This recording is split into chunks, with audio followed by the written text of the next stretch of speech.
Pronto, tá valendo. Fala, galera, tá começando mais um Dissonante Podcast. Hoje de forma diferente, como vocês estão habituados aí. Normalmente a gente faz presencial, mas hoje com esse convidado ilustre, a gente fez questão de fazer de forma remota. Vou apresentar para quem ainda não conhece, meu amigo das antigas, há mais de 10 anos que a gente é brother. A gente não vem se falando nos últimos tempos, cada um foi para um canto e tal, mas as redes sociais acabam ajudando a gente a estar sempre em contato. René Pereira, meu brother. Grande missão. Para a galera que tá vendo aí, já tá vendo que é atleta. Pois é, botei a camisa aqui em sua homenagem. Pô, velho, ficou massa, obrigado. É um ano em que a gente vai estar tendo a oportunidade de estar representando mais uma vez ali o nosso país em uma edição de Jogos Paralímpicos. Massa demais, velho. E aí, diante desse convite, eu acabei colocando aqui para ver se me inspira, se possa de alguma forma inspirar os nossos ouvintes aí a buscar, né, os objetivos que a gente se propõe a fazer durante a vida. Cara, obrigado primeiramente por estar participando. Eu sei que sua vida é meio corrida, sempre foi. E agora nessa reta, não vou dizer reta final de preparação, mas você está concentrado, você está preparado. A gente vai falar um pouco disso aí, que você Sim. escolheu um lugar para ser sua sede de treinamento, digamos assim. Mas antes disso, se apresente para a galera aí. Eu tenho sua ficha corrida, digamos assim, campeão, finalista do Rio de 2016, pentacampeão brasileiro, mas eu vou deixar você se apresentar aí para a galera aí, quais são seus feitos aí no remo, na seleção brasileira de remo. Pois bem, assim, né? Antes de mais nada, antes mesmo de ser atleta, eu tenho uma história de vida onde se inicia lá em Tapetinga, no ano de 1980. Sou um baiano, nasci no interior, me criei ali até os 14 anos de idade. Migrei para Salvador nessa época para fazer o ensino médio, no intuito de me formar em medicina, em fazer uma graduação de medicina, na verdade. E aí eu lembro, Vinição, que eu sempre, acho que já conversou isso outras vezes, sempre tive uma predisposição esportiva e sempre gostei e fiz bastantes esportes, assim, né? Então, eu lembro, você falou sempre, desde criança você sempre praticou jiu-jitsu, sempre pratiquei natação. e sempre tive facilidade, né? Eu me graduei em faixa preta de karatê, joguei bola profissionalmente. Na verdade, o sonho meu mesmo era ser jogador de futebol, e aí meu pai era envolvido com futebol, era presidente de liga de futebol amador lá, chegou a jogar também profissionalmente. Lá em Itapetinga, no caso. Ele jogou futebol amador e teve uma experiência no Atlético Mineiro. Porra, que massa, velho. Isso aí eu não sabia, não. Pois é, ele chegou a jogar um período e quando eu era adolescente, ele foi presidente da Liga do Futebol Amador lá de Itapetinga durante 5 anos. Então eu convivia no meio ali dos boleiros, né? Era novo, mas vivia aquele ambiente e por mais que eu vivesse aquilo, e ele inclusive tinha experiência, não sei exatamente porquê, ele sempre me direcionava para essa questão do estudo. Aliás, eu até sei por quê, porque ele sabe que o futebol é uma coisa incerta, né? Isso, exato. Às vezes não depende normal. só do talento, digamos. E eu hoje entendo assim melhor ele como pai, mas na época eu realmente tive um pouco de dificuldade de compreender. Fato é que também conseguia me manter ali com uma certa dedicação aos estudos, consegui passar logo na primeira tentativa para o vestibular de medicina, exatamente na época em que eu tive uma experiência de participar da Copa São Paulo Futebol Júnior, pelo time do Rio de Janeiro. Também não sabia disso. Ou seja, foi quando eu estava iniciando minha profissionalização, fui convidado para jogar profissional, né? E era um time que participava da primeira divisão do futebol carioca. Ia jogar, por exemplo, contra Romário. Romário, na época, jogava no Vasco, se me falha a memória. Caralho, velho. E eu com 17 anos, né? Só que aí, quando eu passei no vestibular, de fato, teve uma situação assim marcante, que era um amigo dele, que também teve com ele ali no Atlético, na época que ele teve essa rápida passagem. Esse rapaz seguiu, né? Ele voltou para cuidar da vida dele como contador. E esse rapaz ainda insistiu em alguns times como profissional. E nessa época, exatamente em que eu estava querendo me profissionalizar e tinha acabado de passar em medicina, e fiquei naquela dúvida. Naquela dúvida. Porra, que dilema, velho. Eu lembro que ele me apontou assim para esse rapaz, eu não vou dizer o nome, sim, e falou: aquele rapaz ali jogava mais bola que você, parava no ar e cabeceava como um beija-flor, para no ar. E olha só a situação dele. Não que a situação fosse uma situação não digna, mas na época ele estava como motorista da aviação em Tapetinga. Entendi. E aí imagine para um jovem ali, 17 anos, tendo a oportunidade de repente de estudar e seguir uma carreira. Aí não precisava falar mais nada. Né? Eu acho que ali ele realmente me passou o recado que ele queria dar. E assim fui eu fazer minha E também graduação. outra coisa, man, desculpa te cortar. Também, sim, assim, pelo fato de ser uma graduação em medicina, que é uma graduação, assim, bem cobiçada, né? Cobiçada, exatamente. Talvez se fosse em uma graduação não tão certa, digamos assim, em relação ao emprego, à remuneração futura, sua dúvida seria ainda maior. Perfeito. Não é isso? Isso aí eu não tenho dúvida. Tanto é que antes eu fiz né, na época eu prestei ali vestibular para medicina, onde tinha medicina na Bahia, só tinha 2 faculdades, ao contrário de hoje que tem algumas. Então eu lembro que eu fiz medicina na Baiana, medicina na UFBA, e nas que não tinha medicina, tipo fax, eu escolhi alguma outra área. Eu lembro que eu escolhi na fax, se eu não me engano, foi engenharia de agrimensura. E aí eu lembro que antes de passar em medicina, eu tinha passado nessa engenharia de agrimensura. E acredito que como não era uma coisa que eu desejava, botei ali, talvez, para constar, não passando em medicina, provavelmente eu iria seguir minha carreira ali. Tentar a carreira no futebol. De futebol. Fato é que passei, entrei na faculdade. Depois você entra na faculdade, você vivencia um mundo realmente diferente ali. Até então, eu era bem careta, assim, não tomava bebida nessa época. E logo no primeiro, segundo ano, quem já fez faculdade sabe como é que é. Claro. E fato é que eu já tinha meio que me conscientizado de que eu iria realmente seguir o mundo acadêmico e que o esporte nunca mais entraria na minha vida com esse intuito de fazê-lo ou de executá-lo de uma forma mais dedicada, de uma forma mais profissional. Ia ser um hobby, uma atividade física e tal. Sim, apesar de que pelo que eu conheci você, desde aquela época, mesmo quando era um hobby, você era muito competitivo. Exato. Mesmo sendo um hobby, você sempre foi muito competitivo. A gente vai contar mais pra frente uma historinha lá da figura, né? Que viagem, velho. Aquela época era engraçada, velho. Aquela época era muito engraçada lá de Santinês.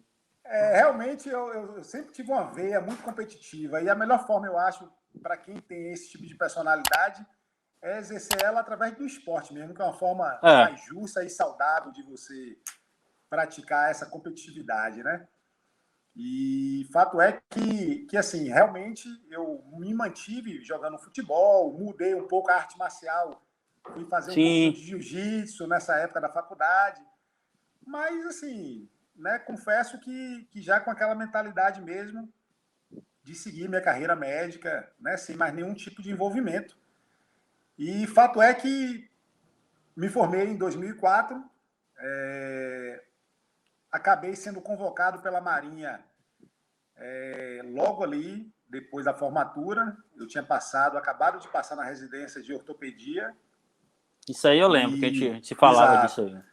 Aí cheguei a servir 1 ano em Ilhéus. Foi uma experiência bem gratificante, assim, ter esse contato com a força militar, onde ele tem pilares ali de disciplina, disciplina, que me remeteu às lembranças do karatê, que também é uma arte marcial assim muito disciplinadora, nessa questão da disciplina. Você quando você entra na Marinha, no caso, como médico da Marinha, você tinha uma patente, né? Eu lembro que você tenente, não sei. Você entra como Não sei quais são as oficial, patentes. você entra como oficial, no caso, quem já tem nível superior, entra como guarda-marinha, que é Sim, tipo um o título. suboficial. Aham. E aí você, com 3 meses, você passa a ter ali o título, né, de segundo tenente, e depois de 9 meses como primeiro tenente. Então, quando eu saí da Marinha, eu já era primeiro tenente. Você tinha como estender esse período ali por 9 anos como militar, mas aí, obviamente, que como eu já tinha passado na residência e a gente que gradua, né, na Faculdade de Medicina, tem muito essa questão da especialidade, né? Ali Isso. você se forma como clínico e depois já há uma pressão de qual área seguir para poder especializar em alguma coisa.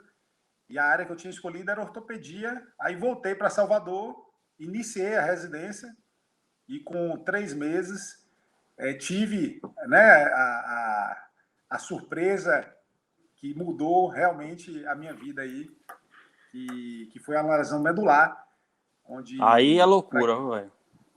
esse é um capítulo de fato à parte. Porra, Vinição, a lua aqui tá um espetáculo. Se eu Pô, pudesse aqui também, velho. focar nela aqui, tá na minha frente aqui, ó, cara. Tô até me desconcentrando para falar. Mas Cheia, aí, cheiona, então, né? cheia, já tá diminuindo um pouquinho. Ontem ela tava até mais bonita, mas tá bonita também. E aí é isso.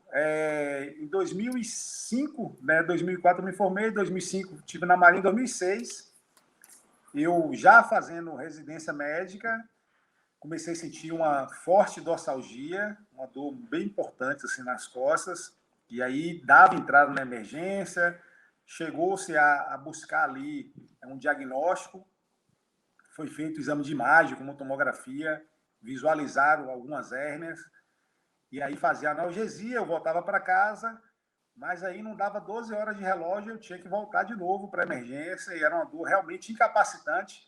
Eu sempre tive um limiar de dor bem alto, até por fazer esporte, por me experimentar ali em algumas situações. Uhum. E aí, quando eu precisava ir para o hospital, porque realmente já não estava mais suportando. Já tava ultrapassando todos os limites. Exatamente. E aí, nisso, numa evolução de uns 10 dias, numa dessas entradas, enfim, tive a necessidade de fazer analgesia como morfina, medicamentos realmente de alta potência. E no dia seguinte acordei, tive aquela sensação de fazer xixi, né, de bexiga cheia. Lembro ainda de ter ido ao banheiro, conseguindo andar. E aí, quando eu parei, assim, na frente do vaso sanitário, tentando fazer xixi, tinha que fazer um esforço mental muito grande para poder expelir e não conseguia. E aí lembro Caralho, que, que loucura, velho. de forma bem rápida, percebi que eu estava perdendo a força ali da perna, né, dos membros. E aí meio que deu aquele desespero, assim, né? De o que está acontecendo aqui, né? Não estava entendendo exatamente. Lembro que já não consegui voltar para a cama deambulando. Eu voltei já, né, com apoio assim de terceiros segurando no ombro. E aí, desse momento em diante, já foi aquela correria de chamar ortopedista, especializado em coluna, neurologista. Lembro ainda deles discutindo assim, um com o outro, pegando as imagens para poder entender o que iriam fazer, qual seria a hipótese diagnóstica. E aí chegou a ser suscitado fazer uma toracotomia, né, pensando em uma das hérnias, que seria um processo bem invasivo, iria Que ser no feito caso é abrir a isso, região do abrir, tórax aqui para acessar a coluna pelo tórax. pelo Então, era um tórax. procedimento que iria fazer uma Caralho, intubação velho. seletiva e abrir o tórax. E aí eu acho que Deus tocou lá no coração do cirurgião, Do cirurgião. que ele deu um passo atrás assim e falou, cara, é muito improvável uma hérnia torácica fazer um quadro agudo desse. Eu acho mais prudente a gente reavaliar, através de imagem, o paciente. E aí, na época ali, eu estava no COT, o COT não tinha exame de imagem, como tomografia, ressonância, então eu tive que sair do COT, para ir para Delfim. E aí, né, isso gerou um delay, né, de tempo ali, uma perda de tempo. Mas, pelo menos, a gente conseguiu, né, fazer um diagnóstico. Então, né, voltando para Delfim, fazendo o exame já com contraste, aí conseguiram identificar se tratava de um abscesso. Para quem, assim, não é da área, é como se fosse um furúnculo, vamos dizer assim, que nasceu dentro do canal medular. Então, gerou uma neuropraxia, uma compressão ali na medula. Com a compressão na medula. E as células, né, nervosas, assim, elas são bem sensíveis e de pouca regeneração. Então, pessoas que têm ali um trauma, seja por moto, seja por uma compressão, por um abscesso, por um tumor, dificilmente, né, conseguem voltar à vida como era antes, assim. E no meu caso, foi bem impactante, né, eu ter tido essa lesão, até porque eu sempre usei minhas pernas, sempre usei meu corpo e sempre tive isso como uma identidade mesmo, vamos dizer assim. E aí, realmente, né, foi um processo bem complexo, assim, que eu digo, normalmente, quando eu tenho a oportunidade de falar com as pessoas, que preciso ter um tempo para escrever um livro, para poder... Você me falou desse projeto. Pois é, até hoje eu não comecei esse negócio, Vinição. Pô, mas, velho, é porque você ainda tá... Tô no processo. Você tá no meio dos capítulos ainda, pô. Você ainda tá vivendo os capítulos ainda. Exatamente. Então, eu espero estar fechando o capítulo esse ano, né? De ouro ali. Com certeza. De ouro mesmo, literalmente. Ouro de verdade, ouro literalmente. E aí foi isso, cara, que aconteceu. Então, esses 2 primeiros anos foram 2 anos bem difíceis. Eu lembro, assim, que você conversava, Vinição, velho, para você ter uma ideia, eu tive que reaprender tudo. Eu tive que reaprender a escovar o dente, a desligar a luz, a me vestir. Eu lembro você claramente falando isso comigo há, 10 anos atrás. E eu imagino, isso ficou na minha memória de tão impactante que é você reaprender tudo que você faz de forma automática. É verdade. Você, como sempre foi uma pessoa, né, que no nosso convívio sempre se mostrou muito antenado, perspicaz, que normalmente capta através de informações, de contatos que você tem com as pessoas. Informações, eu não tenho dúvida que essas palavras ficaram aí registradas no seu cérebro, e foi exatamente isso que aconteceu. No início ali, há uma desorientação mesmo, espacial, vamos dizer assim. Você perde todas as suas referências. Basta dizer que eu fiquei 6 meses dentro de um hospital, depois mais 6 meses dentro de um quarto em esquema de home care. Para quem está achando que a pandemia, né, ficar em casa aí...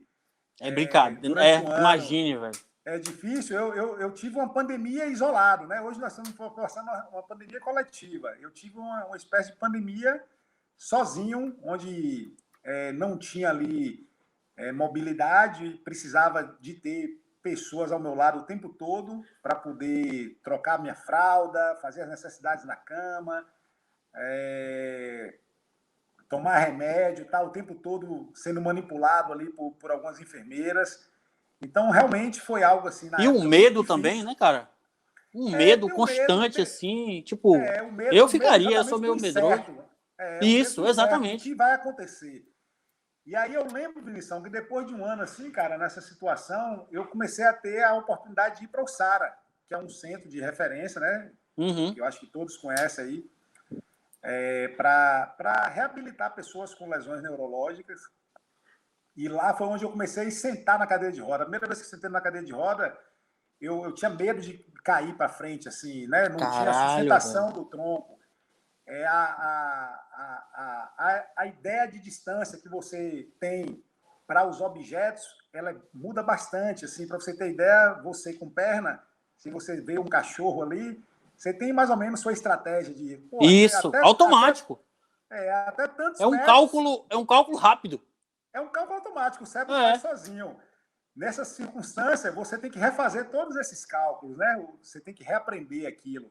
O instinto e aí depois você, tipo, esse instinto eu não posso contar com esse, eu tenho que ter um outro plano. Plano B, um outro plano, exatamente isso aí. Então, eu lembro que ali, uma vez, logo no SARA, ele é bem grande assim, e aí tem um teste que é para a gente poder aprender a andar com a cadeira, que é dar tipo uma volta no hospital. E aí você passa, em um determinado momento, perto da pista onde passam os carros. E aí eu lembro que a velocidade que os carros têm, sempre tiveram, era outra. O meu cérebro captava de uma forma diferente. Quando eu assistia uma partida de futebol e via as pessoas correndo, eu entendia aquilo de uma forma diferente. A gente até teve, nesse ano de 2006, uma Olimpíada, não, uma Copa do Mundo, se não me falha a memória, em que a bola era até Jabulani, que já era mais rápida mesmo, né? Eu acho que foi Acho que na África do Sul, na África do Sul, mas aquela bola É. para mim, porra, aquela bola tava voando, era um foguete. Eu vi ela muito rápido. E aí, assim, esse período foi um período também libertador, porque eu já conseguia, por exemplo, pegar a minha cadeira de roda e ir para onde eu queria, sair de perto das pessoas que muitas vezes eu já estava ali há um ano, o tempo todo colado, e comecei realmente a me jogar na vida, no sentido de reabilitar, de buscar uma melhoria. Então, passava o dia todo no SARA, até 5 horas, é uma espécie de hospital day. E aí, quando saía de lá às 5 horas, eu ia para a Associação Atlética, que fica na Barra, fazer natação, achando que a natação fosse, né, de repente, me ajudar a reabilitar os movimentos. E aí, o esporte acabou me ajudando nesse sentido, assim, de me reabilitar, de buscar essa nova Mas identidade. nessa época aí, Renezão, é porque assim, eu já tô ligado com qual foi mais ou menos a sua história e tal, mas Sim. nessa época, você teve a lesão, aí passou mais ou menos 6 meses ali, Em digamos, hospital. em No hospital, hospital mesmo. depois mais 6 meses home care, que você falou, ou seja, um Sim, ano já se foi, digamos assim, exatamente. parado, Parado, praticamente, não é isso? prostrado, na cama, na cama. Velho, loucura, velho. E aí depois você voltou e tal. Quando você começou a fazer essa natação, o que é que movia? As pernas não moviam? Como era? Não, não movia. As pernas Não eu movia? era. Que assim, para quem. Hoje eu tenho a mobilidade Hoje você reduzida, tem. né? Eu lembro que lá em Santinês você Não dirigia e mudou tal. nada, exatamente. Eu fiquei com um déficit maior, um déficit total, na verdade, na perna esquerda. E a perna direita, ela também tem um déficit, principalmente um déficit sensitivo, né? Eu não tenho a sensibilidade, que é a perna que se move melhor. Então, eu Entendi. consigo ficar em pé, eu consigo deambular com a ajuda de bengalas, de muletas. Então, eu utilizo hoje mais ou menos essa estratégia. Para curtas distâncias, eu acabo Sozinho? me movendo com a ajuda das bengalas. Quando eu preciso andar de média a longa distância, eu utilizo a cadeira porque é mais prático, né? Porque força menos. Então, Velho, quem me vê, por exemplo, no...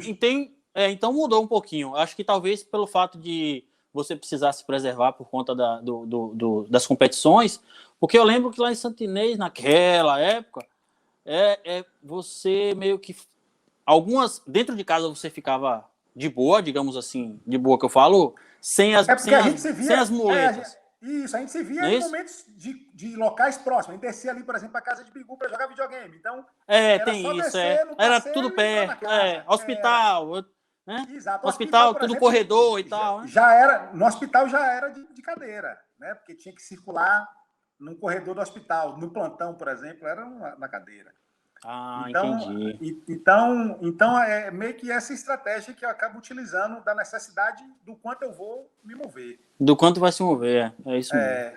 Mas, voltando lá atrás, no período ali que eu fui para o Sara, essa época era basicamente cadeira mesmo, aprender a utilizar cadeira, né? Porque a cadeira, para você pegar a habilidade com ela ali, para estar subindo passeio, para estar subindo rampa, você precisa de fato fazer um treinamento. Então, eles promoviam. O Sara, basicamente, ele tem esse papel de adaptar aquela sua realidade ao mundo, né? Ao mundo que lhe espera lá fora.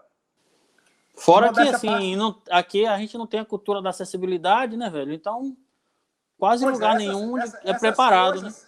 essas coisas a gente só passa a dar valor e a entender quando realmente a gente precisa, né? Então, Eu lembro, por exemplo, que quando eu tive a lesão, ainda no hospital, eu cheguei a comentar para minha mãe, olha que maluquice, que eu queria uma casa, né, que ela organizasse o fundo da casa dela lá em Tapetinga, que é uma casa grande, assim, que tem um espaço, que adaptasse para que eu pudesse circular livremente, baseado em uma vivência que eu tinha quando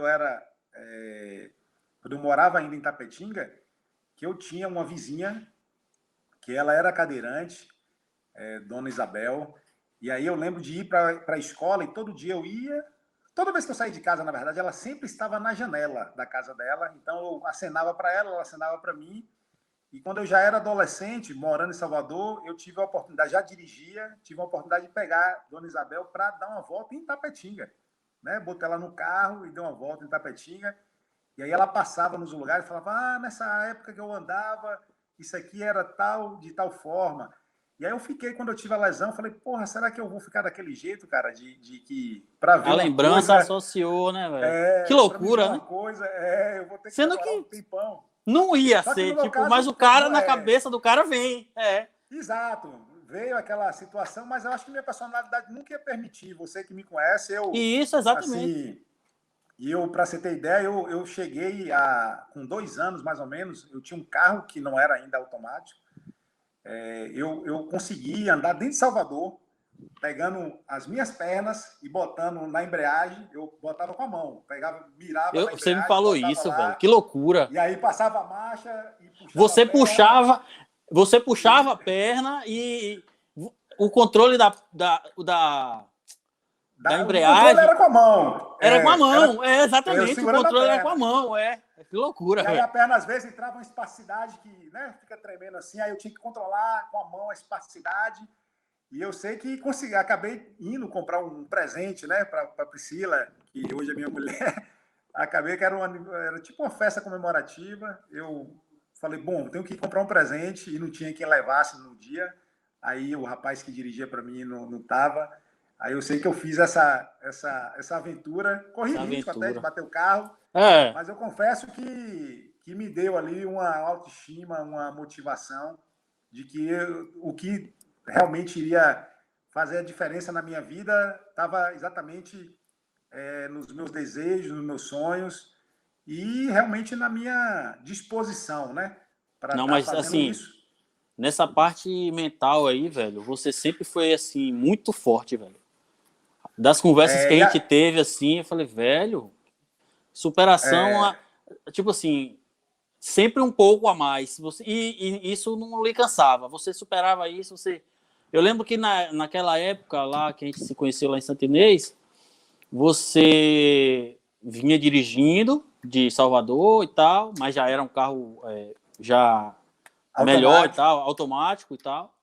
E isso. você em Santo Inês era pequenininho, não tinha um clube para você treinar, você tinha que treinar em outra Aí eu cidade. viajava para Ubaíra Para para o poder Bahia, nadar. ir para poder nadar, exatamente. Eu falei, não, Vinícius, hoje terminava o plantão tipo de manhã, aí você, não, não vou fazer nada, eu vou nadar, porque à tarde eu vou trabalhar. Tipo, você organizava seu horário para atender no posto de Sim. saúde, para atender o plantão, mas também para fazer alguma atividade esportiva e tal.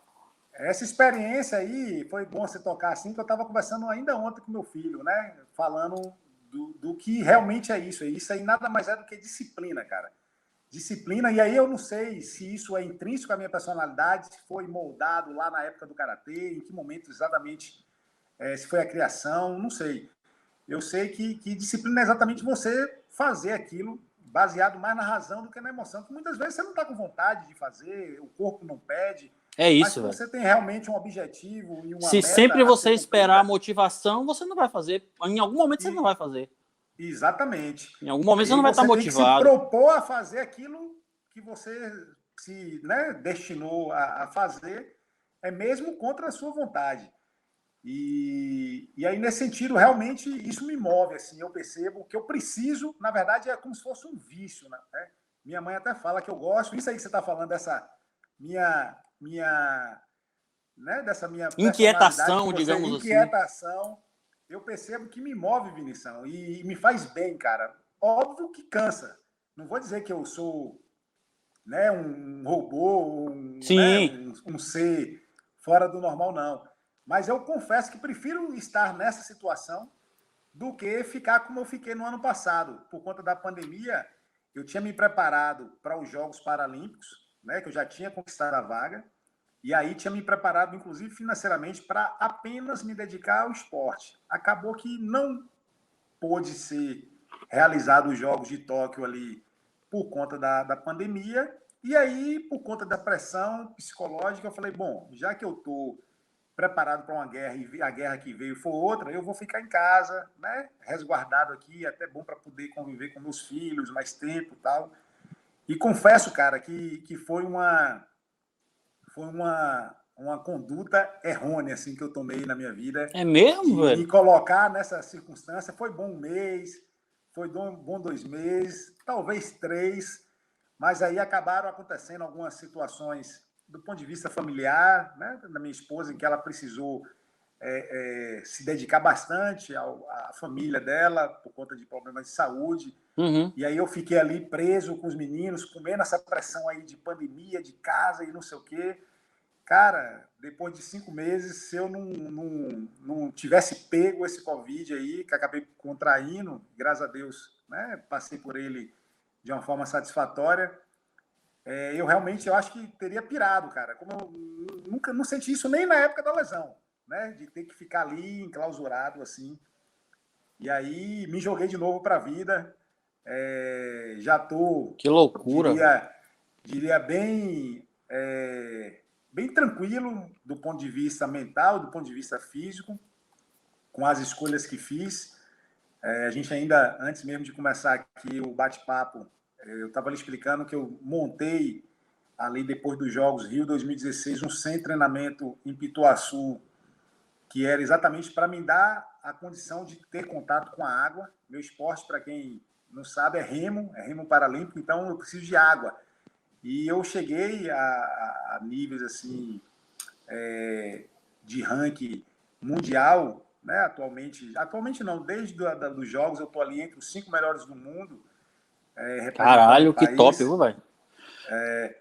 Não, você. Basicamente fazendo um simulador de remo. Então eu nunca me coloquei numa situação assim de ter uma Que é água, aquele tipo treinar na uma água. bicicleta grande assim, né, que deixa em casa mesmo, né? Um simuladorzão assim que simula o gesto motor, mas não dá à pessoa as condições técnicas de contato com a água, o Com equilíbrio, vento o tal. vento, marola. Então, é um atleta resumindo, é como se fosse o cara é um ciclista, né, de competição de bicicleta, e ele treina Treinando nessa na bicicleta ergométrica. ergométrica. Exatamente. Entendi. Que Então, loucura, velho. E isso mesmo muda assim, você, bastante. você tá muito bem ranqueado mundialmente, inclusive. Realmente eu consegui muita coisa assim, conforme Eu vi você que você mencionou aí no conseguiu bater início. o recorde. Você voltou agora a treinar e conseguiu bater o próprio recorde. Explica como Exato, foi, que mas na loucura foi máquina. essa aí? Isso foi na máquina, né? Assim, só recapitulando ali o currículo esportivo que você falou do Sim, remo, é. eu Fala aí. iniciei o remo em 2014. No primeiro ano, eu fui terceiro no Campeonato Brasileiro. Aí comprei um simulador, que é esse simulador. Em 2015, eu No passei a ano, ser o melhor. no ano que você No ano, começou, você já pegou, já foi terceiro? no ano que eu comecei, eu fui o terceiro. Né? Perdi para dois Caralho. atletas de São Paulo que enfim, detinham ali os melhores tempos e as melhores estruturas, né? Já que São Paulo é o centro ali, os caras têm a raia da USP para poder treinar, que é uma raia Sim. oficial. E aí fiquei em terceiro. No ano seguinte, na máquina, eu já passei a ser o melhor do país. Aí a gente foi para a Itália, os 3 melhores, para fazer uma espécie de seletiva. Passamos 40 dias lá, meio que guerreando um com o outro. Foi quando eu tive a oportunidade de, pela primeira vez, ter um barco oficial, remar no barco oficial. E aí, com 15 dias, eu já não perdia mais para o até então titular da seleção. E graças a Deus, de lá para cá, eu venho me mantendo, né? 2015, eu tomei a vaga dele, fui para a França para a seletiva que iria credenciar o país para poder participar da Rio 2016. E aí, de forma inédita, pela primeira vez, o país né? No caso, eu representando, conseguimos a vaga antecipada, porque para você participar de uma Olimpíada, tem uma seletiva um ano antes, né? Que é o pré-olímpico, onde, no caso do remo, são 32, 34 países, e aí entram os 7 primeiros daquele ano do Mundial do pré-olímpico. No ano olímpico, você tem mais uma chance para os países que não entraram para entrar mais 5, só vão 12.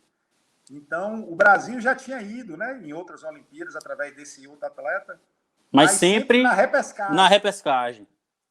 Eu consegui me classificar em 7º, né, no caso, para os Jogos do Rio. Pelo pré-olímpico. No ano pré-olímpico. O que dá mais tempo de treino, né, velho? Exato, você já se prepara psicologicamente, mas, assim, no meu caso, como foi tudo muito rápido, por mais que eu já tivesse essa bagagem esportiva de outros eventos, eu confesso que hoje, né, com mais experiência, eu percebo que no ano de 2015 eu assumi uma vaga de seleção, no ano de 2016 eu já estava na Olimpíada. Então, assim, velho, eu lembro... Eu acho que não dá, você nem imaginava, né, velho? Eu imaginava até, mas achava que ia ser porque, diferente. Assim, o caminho foi mais rápido. Eu cortei trecho, vamos dizer assim. Eu imaginava, mas não achava que fosse assim. Entendi, velho. Tipo, pô, tem uma vaga ali, vou tentar buscar. Mas, para pegar no pré-olímpico... Porque, na verdade, assim, classifica o país, não classifica a pessoa. Você classifica o barco. Então, eu imaginava que em 2015, o até então representante iria conseguir a vaga. Sim. Eu achava que eu não ia ganhar dele em 2015. Aí eu achava que em 2015 para 2016 eu ia conseguir, de repente, buscar ele. Mas aí, em 2015, eu já consegui tomar a vaga. Acabou sendo eu a pessoa que classificou. Isso até, eu acho que do ponto de vista de moral mesmo, assim, de respaldo, foi bom, porque imagine o cara classificar e eu, depois tomar a vaga do cara. Eu não ia me sentir, talvez, merecedor de estar ali. Então, eu realmente fui a pessoa que classifiquei o barco e estive nos Jogos. Obviamente que isso não dá para descrever aqui agora, né, o que é estar ali no evento daquela magnitude. Que loucura, velho. Eu lembro que eu assisti você na televisão, pô, na premiação e tal. Eu lembro, pô. E aí acabei ficando em 6º, fui finalista da Rio 2016, fiquei em 6º, e de lá para cá eu vi um. E como velho, esse ambiente olímpico, você... Porque a Paralimpíada logo termina a Olimpíada, né? Exato. A Olimpíada você tem ali os Jogos Paralímpicos. Você já estava lá nas Olimpíadas, né? Já estava lá. E imediatamente depois você inicia as Paralimpíadas. Para mim foi uma experiência assim, realmente indescritível, não só pela minha participação, mas também pela minha convivência com aquele meio. E no caso do Rio, né? Foi minha primeira Olimpíada, tanto como atleta, também como espectador. Eu nunca tinha estado no ambiente daquele. E vivenciar a superação, né? Eu acho não. E grandes atletas mundiais, assim, você tá ali no meio, velho. Houve mais público nas Paralimpíadas, talvez até pelos ingressos ser um pouco mais baratos do que nas Olimpíadas, do que nas Olimpíadas. E aí, cara, assim, é impressionante você, por exemplo, assistir um jogo de futebol de cego. É uma coisa assim, caralho, você vê os caras no alto nível, você fala, cara, esses caras estão enxergando. Você vê um basquete na cadeira de rodas. Eu viajo no basquete, velho. Basquete da cadeira de roda, porque a cadeira é aquela cadeira assim, que as rodas são tipo inclinadas. Pés, assim, isso, exatamente. Que dá uma mobilidade, dá uma agilidade da porra, o cara. Caralho. Eu assisti, Vinição, uma partida da Austrália com os Estados Unidos, cara. Rapaz, os Estados Unidos até no é absurdo, né, velho? O basquete deles é diferenciado até na cadeira de rodas. Não, os Estados Unidos é foda, velho. E aí você fica assim encantado. E obviamente que, né, no remo a gente acabou também ali representando de forma condizente. Não deu ali para medalhar, mas deu para sanar aquele grande sonho esportivo meu, que lá atrás eu imaginava participar, por exemplo, de uma Copa do Mundo. Acabou que não foi possível. Mas comprei essa briga, né, em algum momento. A gente acabou pulando essa parte, que eu comecei pela natação, cheguei a competir na natação.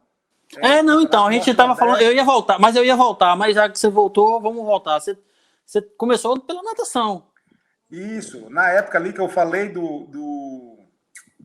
do SARA, em que eu saía do SARA e ia para a Associação Atlética, eu comecei a fazer isso como fisioterapia. E aí, depois de um tempo, eu já estava naquela de querer dar as braçadas cada vez mais forte, cada vez melhor. Ouvi dizer que existia esse meio paralímpico, que existia competições. Aí tive a primeira oportunidade de participar de um Norte e Nordeste, que sem dúvida foi assim marcante para minha vida, né? Onde eu cheguei no local. Mas natação ainda. Natação, onde tinha um monte de pessoas portadoras de deficiência, uns amputados, outros com lesão medular, uns com braço, enfim, de todo tipo. Você tem uma classificação funcional a depender da sua deficiência. E quando eu me deparei com aquele meio, com aquele mundo, e vi, né, vários ninja, a palavra é essa mesmo. Vários ninja. Caindo na água e nadando igual uma piaba, eu falei, velho, isso aqui que porra é mundo, essa? Né? Não, eu esqueci o nome dele, aquele que é medalhista. Medalhista. Ele é medalhista paralímpico, não sei quanto. Ele acho que até parou de nadar. Multimedalista. Não parou ainda, não. Não, acho que ele no CT. Não, mas não. Pô, eu vi uma reportagem esses dias. Cara, eu posso estar enganado, mas eu também posso. Até onde eu falo isso porque até pouco tempo a gente, quando está lá no Centro Paralímpico Brasileiro de São Paulo, o pessoal da natação treina no próprio centro. A gente vai só para se hospedar. E aí eu encontro com esse pessoal lá, né? Encontro com ele. Me falhou a memória aqui também, mas o cara é muito bom. Ele é monstro demais. É o Michael Phelps. Ele é o Michael Phelps, exatamente. É o Michael Phelps das Paralimpíadas.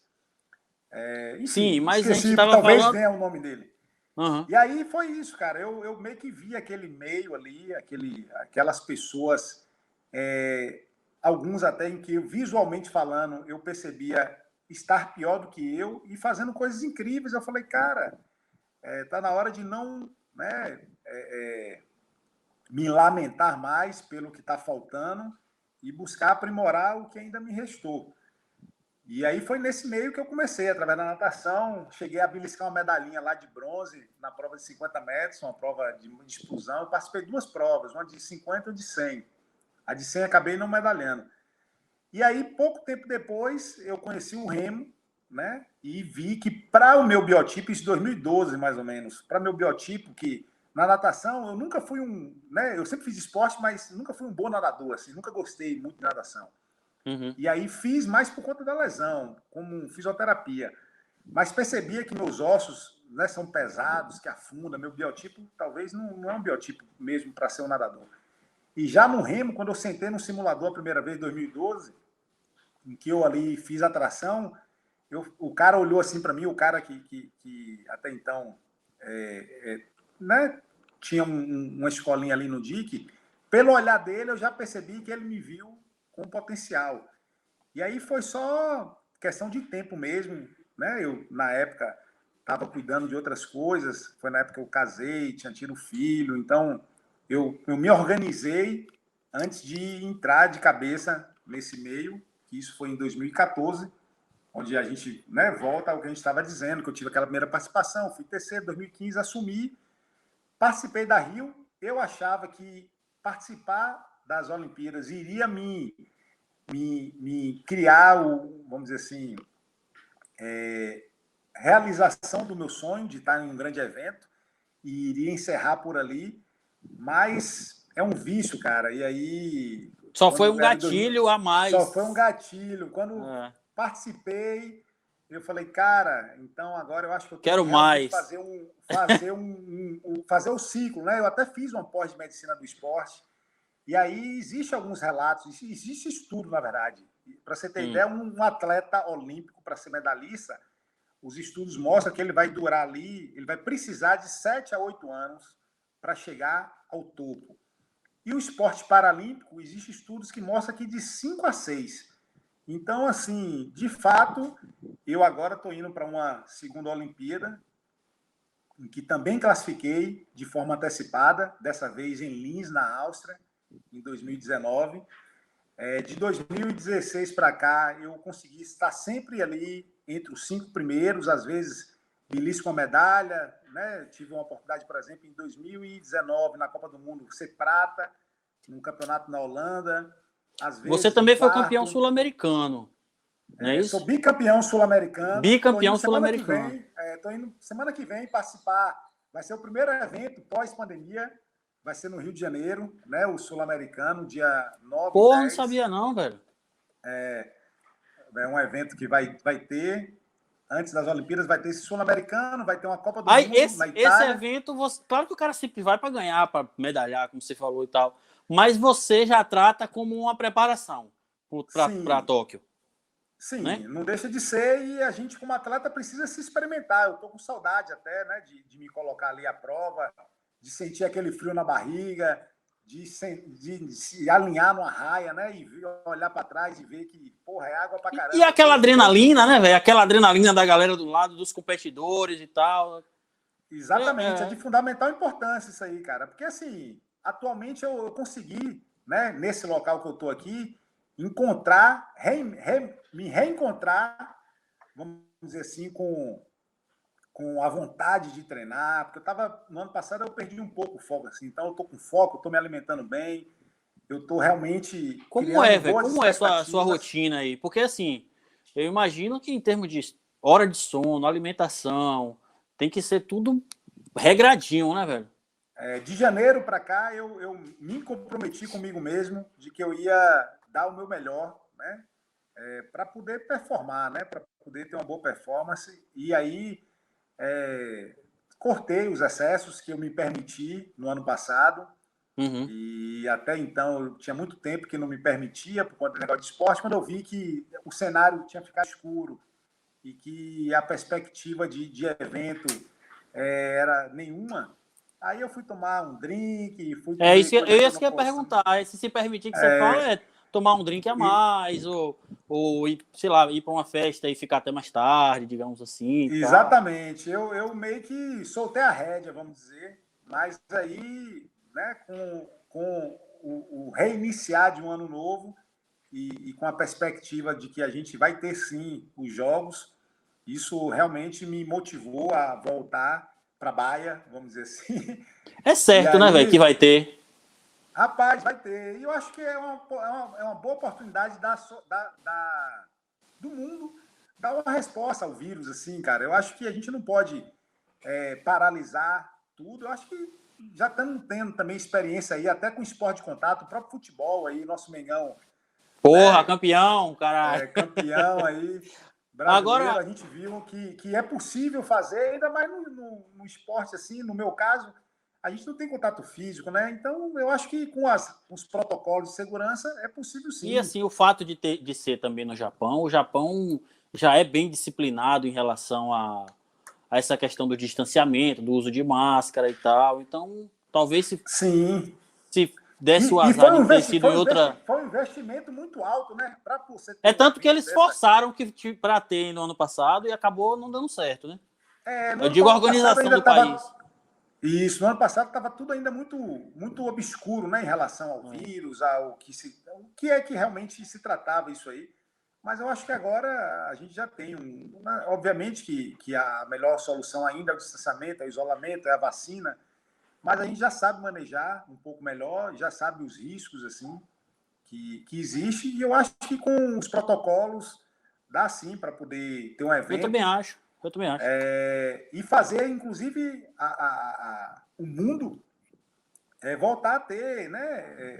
Utilizar a Olimpíada, que sempre teve esse papel. Eu acho que vai ser uma Olimpíada massa em relação a isso. Vai ser uma Olimpíada diferenciada. Eu não tinha pensado ainda desse ponto de superação da humanidade mesmo. Da humanidade, exatamente. Não é isso? Exatamente. Não cara. tinha... Eu para mim, que essa Olimpíada ela vai ter um valor simbólico, a palavra é essa mesmo, um valor simbólico importantíssimo para o mundo, né? E tinha que ser a Olimpíada, né? Porque, por exemplo, se fosse a Copa do Mundo, é um esporte só. Por mais que pra gente, que é brasileiro, a Copa do Mundo é muito importante, mas são 32 países só, e a Olimpíada é o mundo todo, todos os esportes. Vai ser um momento emocionante pra caralho, na verdade. Continentes, né? Vai ser realmente mágico. Vai. Espero estar lá. Porra, e você, caralho, velho, que massa, velho. Porra! De preferência, encerrando aí essa trajetória esportiva, que assim, eu até tô com medo, confesso, Vinição, apesar de que a idade vai chegando, a dedicação realmente, às vezes, tem um lado tem os prós, mas também tem os contras. Mas eu tinha para mim certo que era Tóquio 2020 e que aí eu mesmo não iria me permitir mais pensar em uma próxima. Mas aí o que acontece? O ciclo olímpico agora vai ficar mais curto, ao invés de 4 anos, vai ser 3, vão ser né? 3. E vai ser para Paris. Então, assim, cara, a realidade hoje é que ainda, em relação aos meus adversários aqui, né, falando do ponto de vista do Brasil, eu tenho conseguido me manter com um certo conforto, assim, sem ser ameaçado. Nós temos aqui, em média, 12 a 14 atletas da minha categoria. E aí, assim, eu penso que se não aparecer alguém, né, que venha e consiga tomar a vaga, eu não sei se realmente eu vou tipo, me aposentar. A palavra seria essa, até porque eu preciso do esporte para viver. Né? Obviamente, velho, você vai continuar. Então é isso, velho. Você vai continuar praticando. Só uma diferença de você estar. Mas só que você vai estar um pouco mais à mercê do, digamos assim, do acaso de aparecer ou não um competidor no seu nível. Porque se você falar assim, não, velho, eu ainda tô alto nível, do nível para representar o Brasil aqui, eu acho que sou eu, então vamos. Ou se aparecer um outro cara, velho, o cara tá voando aí. E o esporte, sei lá. Quando você entra nesse viés do esporte competitivo, da carreira esportiva, título nunca é demais. Então, até porque quando você parar, de fato, de vez, o que vai ficar são exatamente essas lembranças. Pô, eu fui pentacampeão brasileiro, eu sou bicampeão sul-americano. Se eu for mais, por exemplo... Você tem um painel, uma parede, velho, com as medalhas e tal. Como é que você guarda? Rapaz, eu tenho uma casa em Busca Vida em que eu fiz uma parede inteira e um armário só para essa finalidade. Mas aí, como a gente tem alugado ela, eu acabei não expondo, né? Sim. Os meus troféus, as minhas coisas, até com medo de, sei lá, enfim, de sumir. De tomar um outro rumo. Mas tem um local específico para isso, em que, em algum momento, né, de preferência... Você vai montar. Com a medalha, com a cereja do bolo, eu vou botar fotografias. Realmente é uma experiência de vida que a gente começou falando da lesão, mas que hoje eu tenho muito orgulho, assim, até agradeço a Deus, cara, de ter tido isso, porque eu percebo que se não fosse a lesão, eu não teria seguido o meu grande sonho mesmo, assim, de vida, que era ter essa experiência esportiva, essa vivência esportiva. Verdade, velho. Muito louco isso, com certeza, estaria, né, na minha medicina ali, de forma tradicional, talvez com o rosto um pouco mais inchado, com a barriga também. Você está me descrevendo, entendi. Com mais dinheiro também, dinheiro. Já não sou eu. Mas o importante, com tudo isso, é isso, Vinição. É a gente se autoconhecer. A gente já conversou sobre isso, né? Buscar realmente dar sentido à nossa passagem aqui por esse... velho, por essa vivência, cara. Eu tive um podcast que ainda não foi ao ar. No dia que a gente está gravando, não foi ao ar. Vai ao ar essa semana, na verdade. Com uma pessoa que eu conheci. O nome dela é Fernanda. Ela é lá de Ilhéus. Um minutinho só. Ô, Arthur, pega para mim um carregador, por favor, meu filho. Eu tô achando que o celular tá dando... Tem 14% aqui. Vê se você consegue me ajudar aqui, por favor. Sim, Vinição, pode falar. E a gente gravou um podcast, ela é muito ligada à literatura e tal. E a gente estava falando da diferença entre viver... A gente estava falando da diferença entre viver e sobreviver. E muitas vezes a gente cai na armadilha de só sobreviver, pô. Não que... Efeito manada, é o efeito manada, né? Efeito manada, pô. A gente vai vão levando a gente, como a vida vai levando. E aí o esporte meio que tira um pouco isso, né? Sim, cara. E eu vou dizer que, assim, para mim, essa é a grande vantagem ali do... Vinição, um minutinho só aqui, porque Pode colocar, pode o fone organizar. que eu utilizo, o É som na talvez entrada vai ficar um do... pouco diferente. É na entrada, Não tem problema. cara. Não tem Então, o problema. seu som vai sair vivo aí agora. E tá ouvindo aí? Continua ouvindo Tô ouvindo normal? bem. Tô ouvindo bem. Bem. Você tá Vou me tentar ouvindo? segurar aqui. Tô lhe ouvindo, tô lhe ouvindo. Pronto. Vou tentar segurar aqui, porque o fio Olha o Arthur ali atrás. vem até o local que o celular estava. E aí é isso. A gente falou o que mesmo aqui agora? Do efeito manada A gente e. estava falando sobre a diferença entre viver e sobreviver, o lance de como o esporte muda. Ou seja, você poderia estar na sua vida acadêmica, tipo, continuar na sua residência e tal. Eu lembro que teve uma época que você falou em dermatologia, não sei se seguiu isso, não sei se foi só um pensamento e tal, Né? mas aí veio o esporte que fez você voltar à época de adolescente, digamos, né? Assim, em termos de competição, de sonho de vida e tal. Mesmo que isso Pois é, tenha eu um acho que prazo, né? eu lembrei o que eu ia falar. A questão do esporte, o que eu consigo perceber é o seguinte, que exatamente ele consegue me tirar desse efeito manada. Assim, a gente acaba se guiando muito pelas nossas vivências e convivências externas. Então, às vezes, você vai estar com um amigo aqui que vai lhe dizer: Ó, Vinição, eu investi ali na Bolsa de Valores e tô não sei o quê, não sei o quê. E aí aparece um outro: Vinição, eu, né, tô dando plantão ali, gosto de dar plantão, e plantão me dá isso, isso e isso, e às vezes você fica meio que perdido em Eu qual é também a melhor quero, eu também direção. quero.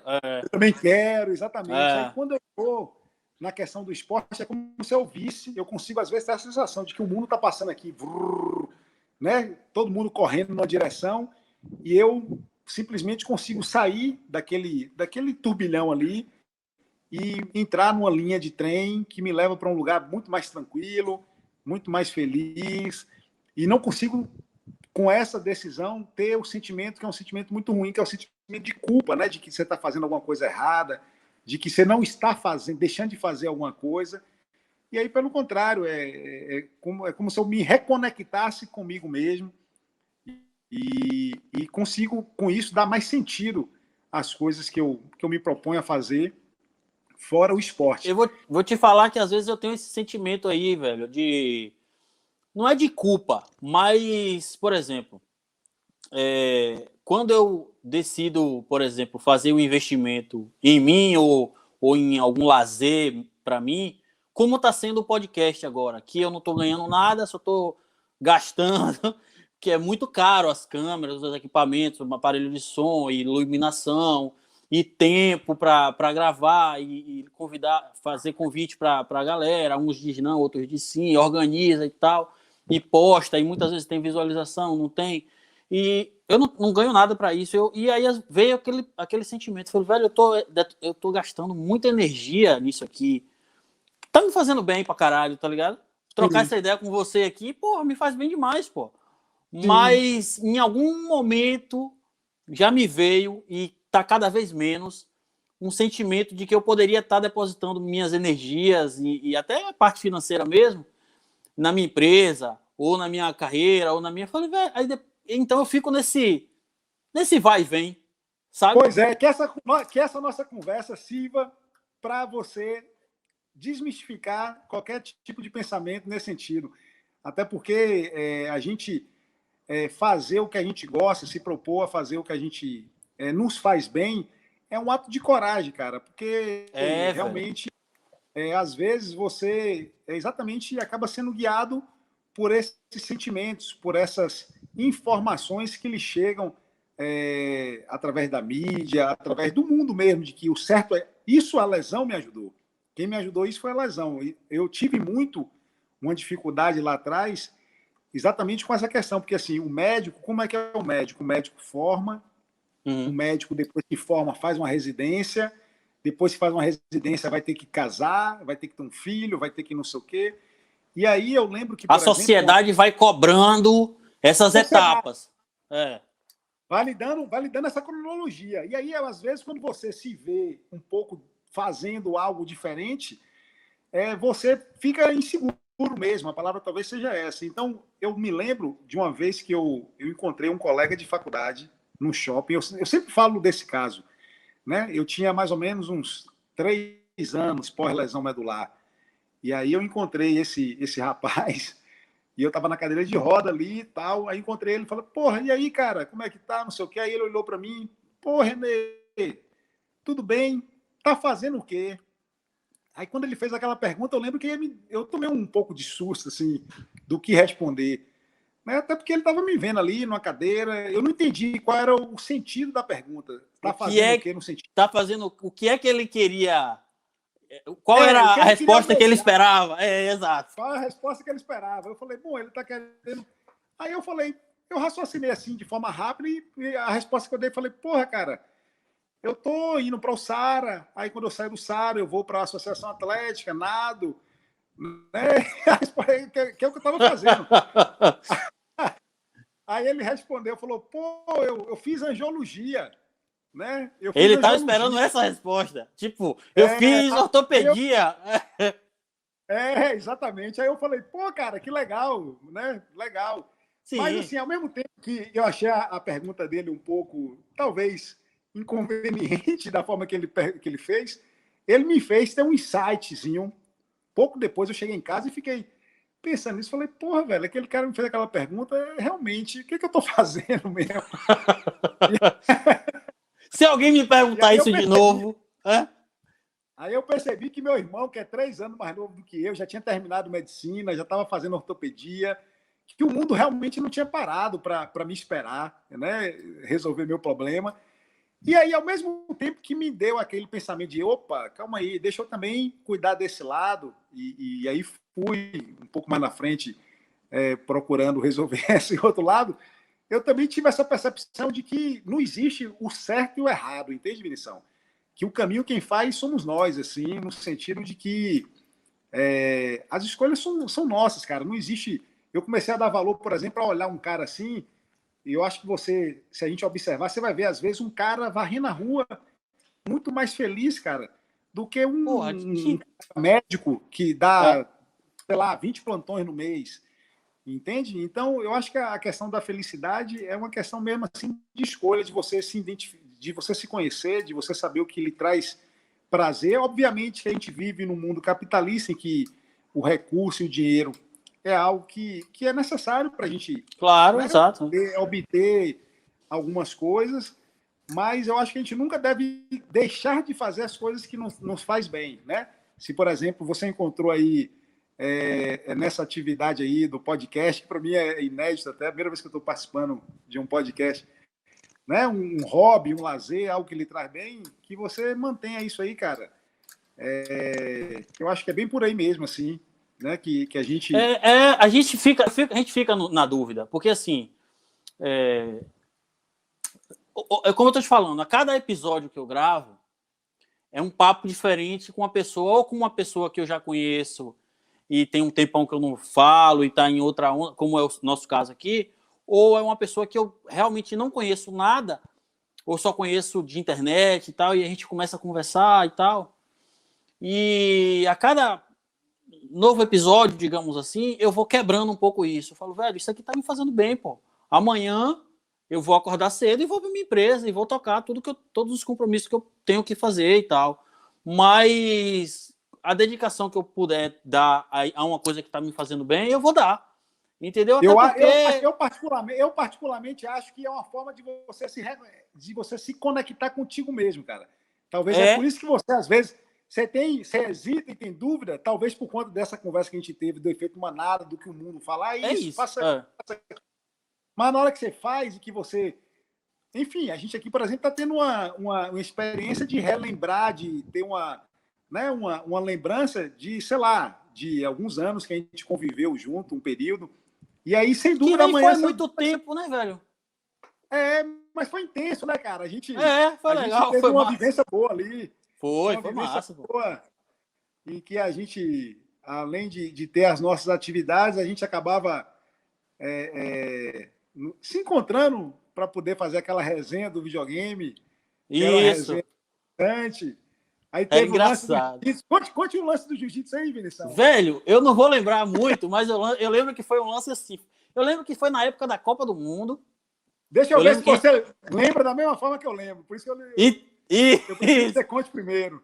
Eu lembro que foi na época da Copa do Mundo que a gente assistiu alguns jogos. Eu assisti alguns jogos lá. Foi na Copa... Rapaz, eu nem lembro o ano, cara. Mas foi uma Copa do Mundo aí. Eu não lembro também o ano. E aí eu sei que eu acho que o Brasil tinha perdido, foi eliminado para a Holanda, uma coisa assim. A gente tava lá na casa de... Será que foi 2010, na casa de Bigu? 2010? Acho que foi, velho. Acho que foi 2010. Acho que foi 2010. 2010. Foi isso. 2010, foi isso. E aí, a gente tava lá na casa de Bigu. Eu não lembro se eu já morava lá, porque eu teve um tempo que eu morei mais Bigu. Mas eu não lembro. Eu acho que você morava com ele. Foi numa casa que você morava com ele. Então foi isso. E a galera lá batendo a resenha, tomando cerveja e coisa e tal. E aí, não sei como foi que começou esse lance do jiu-jitsu, que não sei se você me desafiou, eu que lhe desafiei na resenha, que eu falei assim, velho. O que eu lembro foi eu lhe esnobei, digamos assim, eu lhe diminuí, digamos assim, velho. Meio que você não tem muita chance, não, velho. Você tem uma mobilidade reduzida. Não vai ter muita chance, não. Aí você meio que deitou no chão, assim, de guarda e falou, venha, Vinição. E aí eu, em pé, buscando. Ah, que loucura, velho. Eu buscando ali a posição para tentar entrar. E aí, quando eu vi, você já tinha me segurado, me dado. Eu falei, caralho, peraí. Foi mais ou menos isso mesmo. A gente começou brincando, que a gente, na verdade, já tinha a gente tinha, não sei se você lembra, uma disputa bem acirrada no videogame, uma resenha. Isso, era uma competição, exatamente. Aí eu acho que começou pelo videogame, e aí depois a gente bebendo, nesse dia a gente estava bebendo especialmente. Tava. E aí, de fato, surgiu essa conversa de que, porra, né, você no jiu-jitsu eu lhe pego aí, cara, você com essa mobilidade reduzida, né? Aí eu meio que, enfim, né, realmente não dava para começar em pé, obviamente, não tinha que ficar. Aí eu fiz o que a gente chama de base-aranha, né? O cara fica deitado usando as pernas, eu não usava as pernas, mas eu lembro que você me segurou para poder entrar. Algumas vezes eu rodopiei. Meu Deus, eu rodopiei e no fim das contas eu acho que eu achei um jeitinho de pegar. Foi. E aí meio que resolveu o assunto ali. Falou, porra, Vinição, tá vendo, cara? Porra, e foi uma resenha retada comigo, porra. Eu fiquei todo sem graça. Eu falei, porra, velho, não dá pra mim não. Pô, aquela época era legal. Eu fiz uma história que ficou.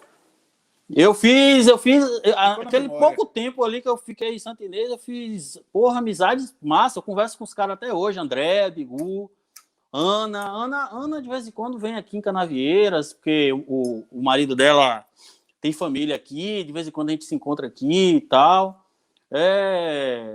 Foi uma Mas época eu imagino curta, que assim, mas não massa. seja muito diferente aí onde você tá morando, não, Vinição. Você é um cara bem relacionado, pô. Talvez isso aí já é da sua personalidade mesmo. Graças a Deus, velho. Aqui conheci uma galera legal. Gosto demais daqui, velho. Assim, acho... Eu sempre, você todo tá em Canavieiras, né? Tô em Canavieiras. Você conhece? Não. É depois de Ilhéus, uns 100 e poucos quilômetros. Eu conheço, sim. Eu conheço Canavieiras. Não conheço, assim... Não tenho muitas lembranças de vivência, mas eu com certeza já fui aí, já tomei um banho de praia. Tipo assim, até nessa época mesmo que eu morava em Ilhéus, aí eu circulava a região, Itacaré, a região, Barra Grande, Canavieiras. Isso, tô ligado, Eu sei que assim, velho, eu vim pra cá no ano de 2011 para trabalhar no hospital, aquele mesmo lance lá de Santa Inês. Trabalhar no hospital e coisa e tal, no laboratório do hospital. E trabalhei só um ano aqui, e aí saí, porque mudança de gestão e tal, da prefeitura, acabei saindo do emprego, mas percebi que a cidade tinha espaço para um laboratório. E aí fiz um convite a um amigo meu que também é biomédico, e a gente começou uma sociedade. Resultado, velho. Tô há 10 anos aqui já. Minha esposa que morava em Jiquié, quando a gente casou, pediu transferência do trabalho e tá morando aqui. E tô aqui há 10 anos já, velho. Um relacionamento com uma pessoa de Jequié, né? Aí migraram todo mundo. Você é de Jequié todo também? Todo mundo. Sou de Jequié e aí ela veio pra cá e tô aqui há 10 anos. Fiz, porra, uma galera massa aqui, fiz amizades aqui. E não é muito, é como você falou, não é muito diferente de lá, não. É pequeno aqui, é mais ou menos 35 mil habitantes. É bem pequeno, então o que me falta um pouco aqui é aquela questão do acesso às coisas, sabe? Mas Ilhéus não é longe, Itabuna não é longe, então Ilhéus tem aeroporto, então Jiquié, daqui para Jiquié é mais ou menos 300 quilômetros, é um pouco longe, mas tipo, acordando cedinho dá para ir, umas 4 horas, então assim, gosto demais, véio, de morar aqui. Só me tira uma dúvida, Canavieiras é depois de Olivença, é isso? Canavieiras é depois de Olivença, né? Você pega a Olivença ali, é sentido Olivença, mas depois de Olivença tem Una, e depois de Una, Canavieiras. Sim. Entendeu? Pronto, já recapitulei ela aqui no meu cérebro. Mas é massa, aqui é massa, velho. Eu com certeza já fui em Canavieiras, assim. Aqui tem mar e rio, né?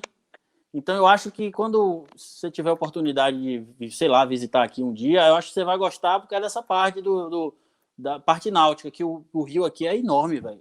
Gigante mesmo. E tem o mar também. A galera daqui gosta muito do esporte náutico, surf, stand-up paddle, caiaque. Tem uma galera que gosta aqui, é massa. Agora, deixa eu te perguntar outra parada, Rinezão. Como é que você está conseguindo conciliar? A região daí. Acho que a internet agora deu uma... Na verdade, eu estou percebendo que ela deu uma falhadinha. Deu uma oscilada. Tá ouvindo mas aí, tranquilo? Tô ouvindo. Se ficar muito ruim, a gente interrompe, conclui depois, não tem problema. Mas eu queria te perguntar o seguinte: como é que você consegue, véio, conciliar a vida de atleta paralímpico e de médico? Você ainda está atendendo, deu uma parada? Como é que você consegue organizar isso aí? Cara, isso aí eu não consigo responder. Isso aí eu não consigo responder na prática, não, Vinícius. Assim, na teoria, não. Eu sei que, cara, eu vou me embolando mesmo. A palavra talvez seja essa. Eu vou me guiando como se fosse pelo trilho principal, que no caso ainda é o esporte, né? Até quando, não sei. Mas aí, junto a isso, vem família, vem a questão da medicina, em que eu, né, nesse meio tempo, eu fui tentando me graduar, eu perdi, né, a questão, por conta da própria mobilidade, a questão da medicina, ela tem uma demanda física, né, principalmente para quem tem uma especialidade ali específica, e se for para pegar plantão, coisa desse tipo, isso realmente uma correria, tem uma exigência em que ainda é bem complexa. Então, eu me especializei por um período, eu não fiz prova de título, mas acompanhei o serviço de psiquiatria do Hospital das Clínicas e da Escola Baiana durante 3 a 4 anos. Tá me ouvindo aí? Tô ouvindo. Tá ouvindo? Tô ouvindo. Tá, beleza. Durante 3 a 4 anos, e aí quando foi em 2016 eu já teria ali os pré-requisitos para poder fazer a prova de título da área ali, para poder, né, estar como especialista em psiquiatria. Fato é que foi o ano que eu participei dos Jogos do Rio e acabei me envolvendo ainda mais com essa questão. Então, é uma situação em que eu venho adiando aí para que no momento oportuno eu faça, né? Eu pare ali um tempinho para me estudar e fazer a prova. Fiz uma pós de medicina do esporte e do exercício, daquelas pós que aí você passa 2 anos fazendo, né? Contato uma vez por mês, você passa o final de semana inserido ali na pós, mas eu confesso que eu fiz essa pós mais por conta desse viés esportivo, eu não tendo assim seguir após ali a minha carreira esportiva. Então, a área que eu pretendo realmente seguir vai ser a área da psiquiatria, que é uma área em que eu fui levado, talvez, após essa imersão psicológica pós-lesão medular. Eu costumo explicar às pessoas assim que se existe um dosador, você que gosta muito de tubo de ensaio ali, né, um buraco em que você pode descer 100 metros, eu talvez tenha descido uns 90, né, com essa minha experiência. E aí, no meio desse caminho, eu descobri muita coisa.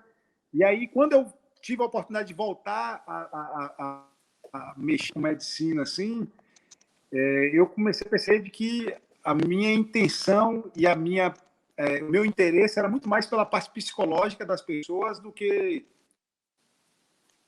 pela parte física. O cara me mostrar aqui um problema de unha, um problema de pele, né? Eu, talvez, por ter vivenciado coisas muito piores, eu não sei se eu deixei de valorizar da forma que deveria. E acabei migrando para essa área. É uma área em que me ajuda também a viver, né? A gente acaba tendo ali experiência. Eu acho que complementa bem, né, velho, com a questão do esporte. Aí você acaba desmistificando. E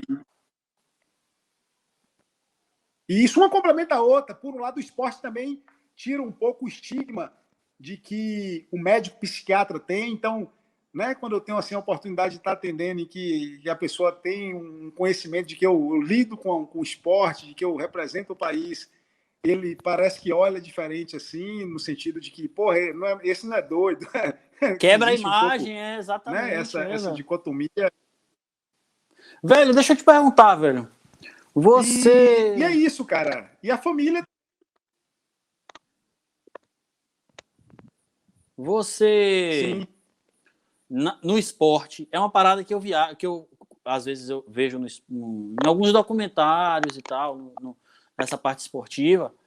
Recentemente eu vi no documentário, não foi no documentário, foi numa reportagem que eu vi sobre o clube do Barcelona, e eu vi também isso em um documentário, acho que sobre o Cristiano Ronaldo.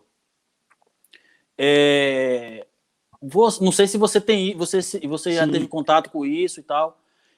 A hipnose esportiva, velho, você já teve contato, já experimentou, já sabe como funciona e tal? Você já ouviu falar disso já?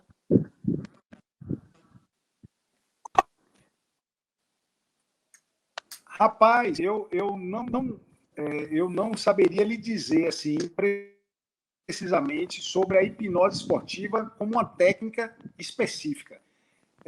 Eu, assim, talvez se você me perguntasse sobre algumas ferramentas que eu utilizo para poder fazer uma prova de 2.000 metros, por exemplo, né? A prova de 2.000 metros, eu gasto ali entre 9 e 10 minutos fazendo um único gesto motor, levando a um estresse metabólico o corpo no nível máximo. Então, pense o que é você estar a 9 minutos dando o seu melhor, dando o seu máximo em termos de demanda energética e metabólica. E aí eu meio que desenvolvi, assim, eu falo isso porque eu me percebo, assim, várias vezes, tendo que desligar o cérebro, a palavra talvez fosse isso, de uma forma intuitiva, tendo que desligar o cérebro para poder fazer o tempo passar. Porque se você ficar concentrado naquilo ali, você, em 2 minutos, você para. O corpo pede para parar, né? Que, opa, para aí, rapaz, você está me acabando. Né? Então, eu acho que com o condicionamento, com o treinamento, eu acabei desenvolvendo um pouco isso. Meio que às vezes eu posso estar pensando que eu estou em Ilhéus, né? Eu me imagino o Gabriel Medina surfando uma onda, e aí desligo o meu cérebro ali durante alguns tempos, aí daqui a pouco, se eu voltasse, desse uma olhadinha para o lado para ver onde é que eu estou, onde estão meus adversários, e aí, rapidamente, desligo de novo. E boto no piloto automático. Então, eu não sei se tem alguma coisa a ver com isso, mas eu não deixa de ser um fato. É um gatilho, é um mecanismo, né? Porque eu vi... É um mecanismo, quando eu vi em relação sobre a hipnose esportiva, a primeira vez que eu vi foi quando o Barcelona jogou com o Paris Saint-Germain, não sei se você chegou a acompanhar isso, e o Paris Saint-Germain ganhou o primeiro jogo das eliminatórias da Champions, acho que foi 4-1 o jogo, ou 4-0. Eu sei que o Barcelona precisava, no jogo de volta, precisava dar uma goleada. E aí, os jogadores... Foi o que Neymar brilhou, né? Arrebentou, foi no que Neymar arrebentou. Foi esse. Pronto, eu sei, eu conheço essa história. Pois é, antes desse jogo, os jogadores do Barcelona passaram por uma... Na verdade, todos eles têm acompanhamento psicológico e tal, mas não aquela psicologia tradicional, a psicologia esportiva, que eu acho que falta um pouco isso no esporte brasileiro, principalmente no futebol, que é o único, acho que é o único que eu acompanho. Mas falta um pouco isso, dessa psicologia esportiva. Muita gente associa a psicologia apenas à psicologia tradicional, e que é diferente da psicologia esportiva. Eu não sou especialista nisso, mas eu sou curioso.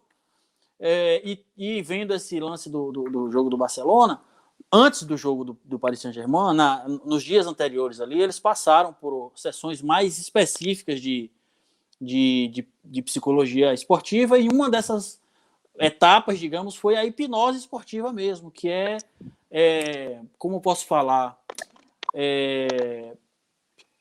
instalar gatilhos mentais, digamos assim, para o atleta conseguir chegar no seu desempenho máximo. Isso de uma forma coletiva, pessoal e coletiva. E aí, resultado, naquele jogo, parece que todo mundo do Barcelona estava voando, o Neymar estava absurdo. E os caras ganharam, conseguiram a classificação.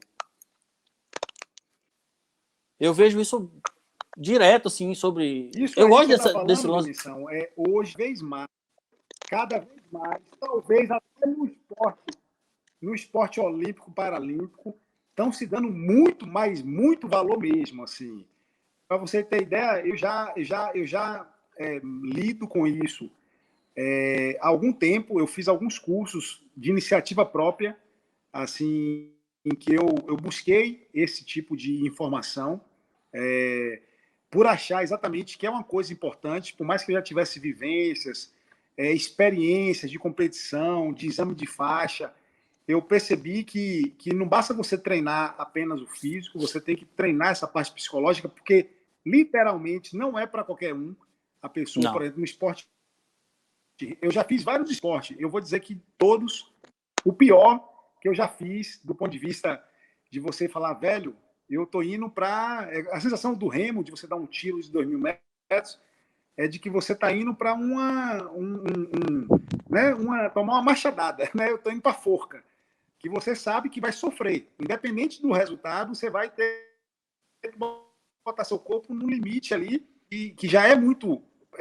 precisa ter uma concentração e um equilíbrio muito grande. Fora as outras questões de você ter que competir com outra pessoa. Então, foi uma coisa que eu passei a dar importância. Aí, no meio do caminho, tire contato com pessoas que já fazem um trabalho de psicologia esportiva mesmo.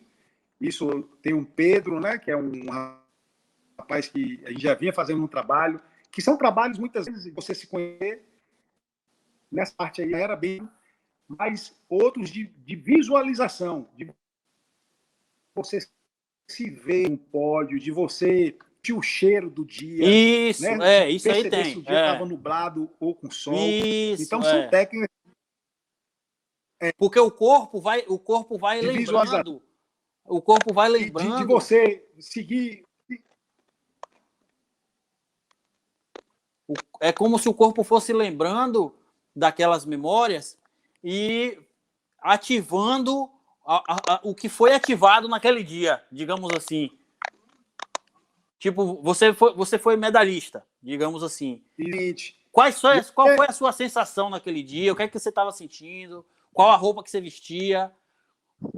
Quando a Exato. mente... Isso faz você diminuir a tensão, o estresse, acreditar e gerar aquela questão do merecimento, né, cara? Porque, assim, se você que está indo para a competição não acredita que pode chegar àquele lugar, você já está derrotado, assim, entende? Se o Barcelona não acreditasse ali, nesse caso que você deu, que ele poderia reverter um placar desse, cara, né, ia estar derrotado. Então, a partir do momento que você visualiza, que você acredita, que você se vê merecedor, já é um grande passo, eu acho, e isso os estudiosos, tanto é que é uma coisa assim, que está até na modinha, eu diria. Tem muita gente se colocando, né, como mentor, como coach, como psicólogo, muitas vezes sem um embasamento tão adequado assim.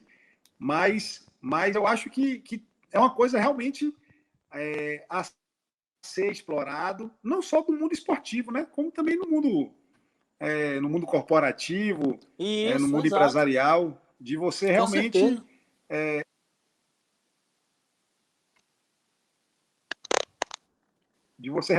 fazer essa visualização e acreditar. Que eu acho que é a partir daí que você vai mover o seu corpo, né? É o chamado mundo das possibilidades. É como se no espaço aí você pode ser qualquer coisa e conquistar qualquer coisa. Agora, para você, né, conquistar ou chegar, você tem que ir lá, desarquivar aquele arquivo, puxar e fazer o uso dela, fazer o uso dele. Com certeza. Tá ouvindo aí, Velho, Vinição, ou tô ouvindo, ou velho, tá tô dando um ouvindo. delay? Infelizmente, nesses últimos 10, 15 minutos aí, a internet, acho que a conexão não ficou boa e a gente deu um problema, tá tendo um delayzinho e tal, mas eu acho que a gente, sei lá, conseguiu contemplar Isso.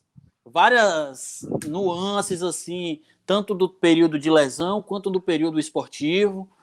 É, antes de finalizar, digamos assim, eu queria que, assim, você falasse o que é que você pretende assim no futuro. Claro que o seu futuro é 2021, Tóquio 2021. E a gente está desejando toda a sorte do mundo. Acho que eu tô esperançoso que vai vir esse ouro aí. Mas além disso, como é que você se vê, tipo, sei lá, daqui a 10 anos, 20 anos, como é que você se imagina? Você se imagina ainda no esporte, como treinador, como na carreira médica, médico do esporte? Ou você nem pensa nisso? Fala, eu só estou pensando em daqui a 6 meses, e depois disso a gente conversa sobre outro assunto. Como é que você trabalha essa parte de passado, presente, futuro? Você, pessoal, família, como é que você trabalha isso?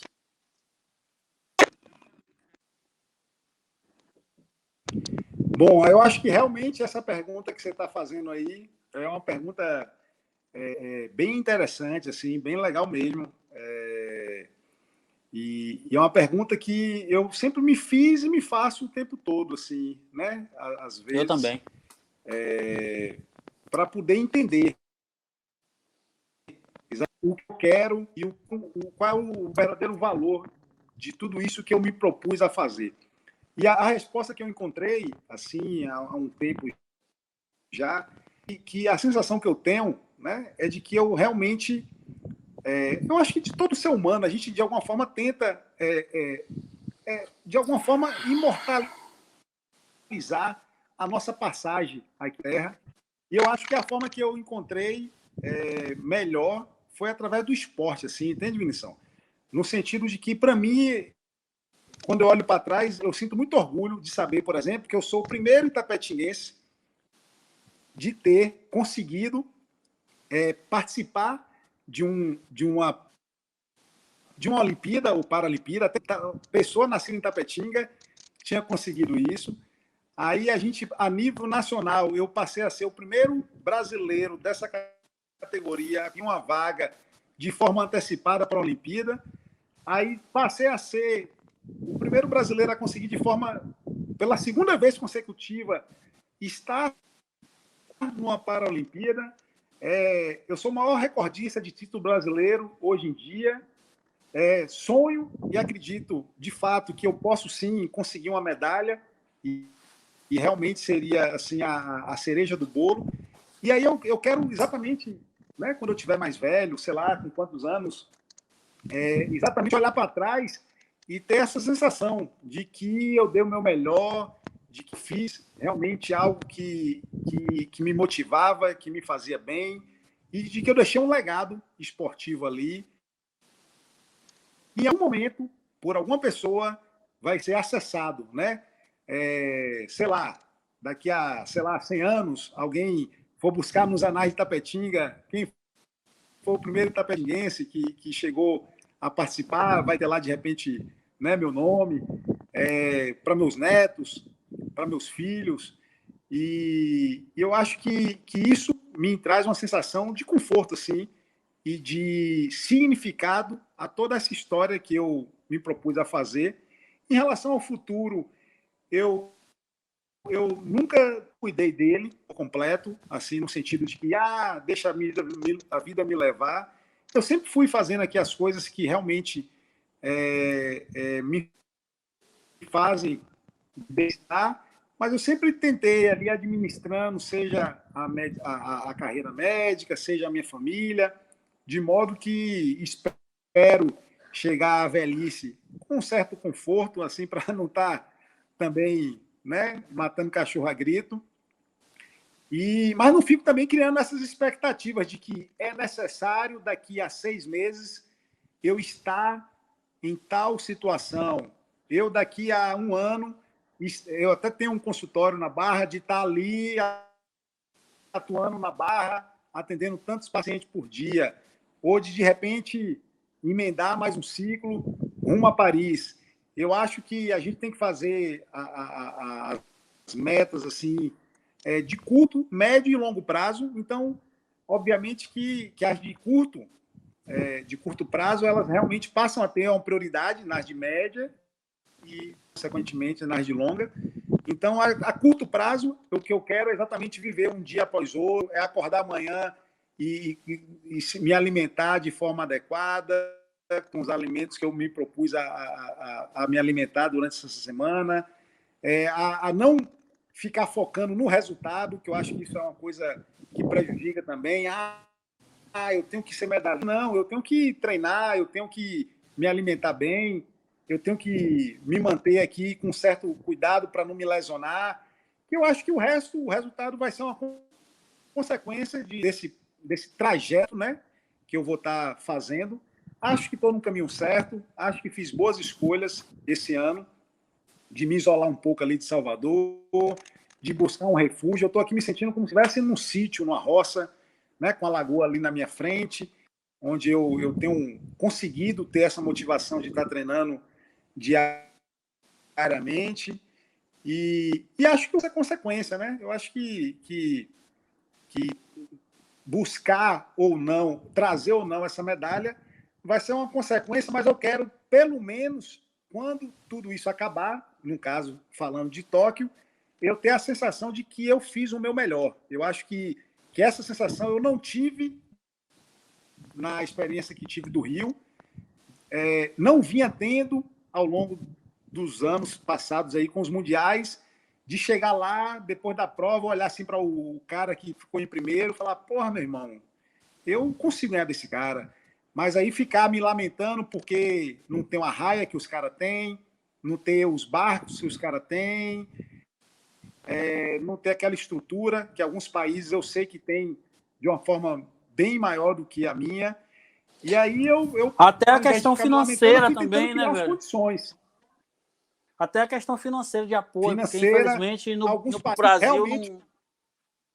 no Brasil é muito pouco isso, exatamente, levado em consideração o apoio ao esporte, né, velho? Você até perguntou naquela parte de conciliar. Exato. Você falou naquela parte de conciliar, eu acabei não mencionando, e é super bem, super válido mencionar. Hoje eu tenho um apoio importante do Ministério do Esporte, mas aí é um apoio baseado na meritocracia mesmo, por conta do ranking que eu me encontro a nível internacional.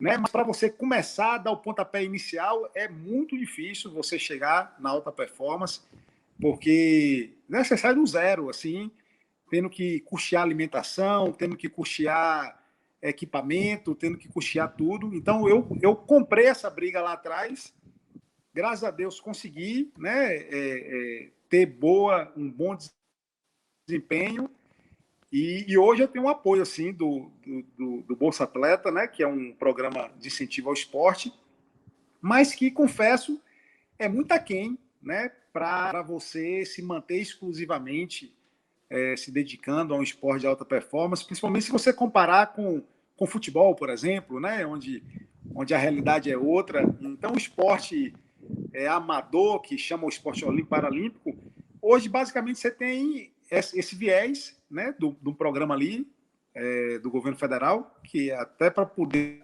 ter uma boa representatividade nos jogos. E existem alguns programas estaduais do qual eu não venho fazendo uso, porque ele vincula o apoio a você ter uma empresa que pague ICMS, para, ao invés de pagar o ICMS, transferir o recurso para um projeto esportivo. E isso é bem complicado, porque, né, muitas vezes você não consegue explicar ou informar as empresas, e aí tem que ficar batendo na porta de uma e de outra. Eu até tive na Rio 2016, a Frutos Dias, que mais para frente não pôde dar seguimento, mas eu preferi criar uma estratégia, vamos dizer assim, solo, né? Onde eu conte com as minhas próprias forças e energias. Porque senão você ia dividir. Não ficar me frustrando no meio do caminho, porque isso é uma frustração. Você ia dividir cansa, a atenção. Né? Você cansa, você fala, porra, atenção, exatamente. Você divide a atenção, você tocou no ponto-chave aí. Eu posso muito bem ficar nessa missão de vou conseguir. Eu tenho um ranking, eu tenho história, mas isso cansa, né? E aí gera aquele porra, né? Aí tem o apoio da própria Escola Baiana de Medicina, que eu me formei, que tem uma pessoa assim, a reitora, é uma pessoa bem antenada ao mundo. E aí uma vez ela viu uma matéria minha na televisão, e aí talvez até por ser ex-aluno da faculdade, ela foi quem me apoiou para estar montando esse centro lá em Pituaçu. E assim, eu vou dizer, cara, você ter o apoio, independente da quantidade de recurso financeiro que para um atleta é de suma importância, que é como se aquela instituição dissesse assim, ó, eu acredito em você, né?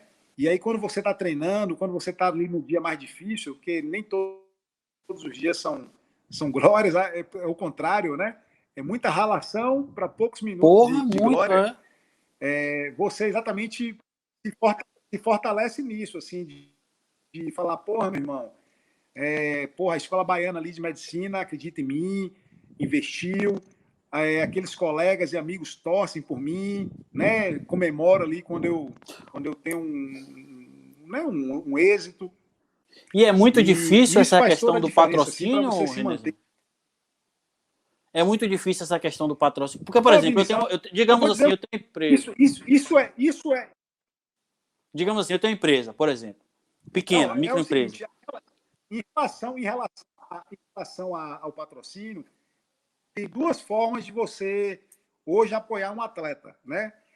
Como empresa. Você tem como fazer uma doação, se não me falha a memória, de 5% do valor do imposto de renda a um projeto esportivo. Isso é um meio, uma forma. E, se tratando da Bahia, existe o Faz Atleta. Para você ter ideia, ele fica o atleta ali com ranking nacional, com ranking estadual, com ranking internacional e com ranking olímpico. Aí, cada categoria dessa, você tem direito a fazer um projeto esportivo, de botar ali os valores que você gasta com suplemento, com viagem, e tudo isso você vai comprovar através das notas fiscais. Uhum. Mas aí, se você é ranking estadual, tem direito a fazer um projeto de X reais. Se você tem ranking internacional, né, de Y. E aí, eu sei que no meu ranking, que é o máximo, né, que é o ranking olímpico, eu teria direito de fazer um projeto de até 140 mil reais, em que eu faço projeto, descrevo os custos que eu vou ter mensais com cada coisa. E se a empresa burocracia, ela paga, né? ICMS, né, ao Estado... Pois é, eu já tive essa experiência. Cara, porra, eu pagava uma pessoa para fazer esse cronograma, cara, para poder fazer essa prestação de contas. Porque você cansa de fazer isso, é como um trabalho. Caralho. É quase um trabalho você É um fazer a prestação trabalho. de contas. É. Mas eu, mas eu acho que ainda vale a pena, né? Desde que você passe essa informação adequada. E aí, assim, tem um pouco também como é que se diz? De falha, né? Eu entendo que eu não exploro como deveria explorar a minha imagem. Eu ia falar Hoje disso, em dia, cara. eu até conheço atletas aqui, a nível de estado mesmo, da Bahia, em que não tem expressão esportiva nenhuma, mas que sabe fazer um oba-oba, né? Ele é um youtuber, sei lá, Mas eu ia te né? Um falar aí, cara do por exemplo, Instagram velho. ali Pô, que imagina, fica o dia todo. você mora. Instagram eu já acho meio complicado, porque Instagram é outra parada, o cara exige trabalho também. Tipo, é meio chato você ficar postando e se exibindo, digamos assim. É meio louco. Mas, por exemplo, o cara que. Autopromovendo. Autopromovendo. Isso. Mas eu digo assim, por exemplo, quantas empresas tem em Salvador? Eu, pelo menos, como empresário, eu acredito que seria positivo para a empresa ter a sua imagem como atleta paralímpico vinculado à empresa, fazendo propaganda da empresa. Claro que também demanda um trabalho, mas tipo, sei Eu não lá, tenho quando você vai, dúvida. pô, entendeu? Tipo, você competir com a marca do meu laboratório estampada, porra, sensacional, entendeu? Quando você for fazer os exames laboratoriais, você vem fazendo no meu laboratório. Eu não tenho Esse dúvida. lance, entendeu? Na,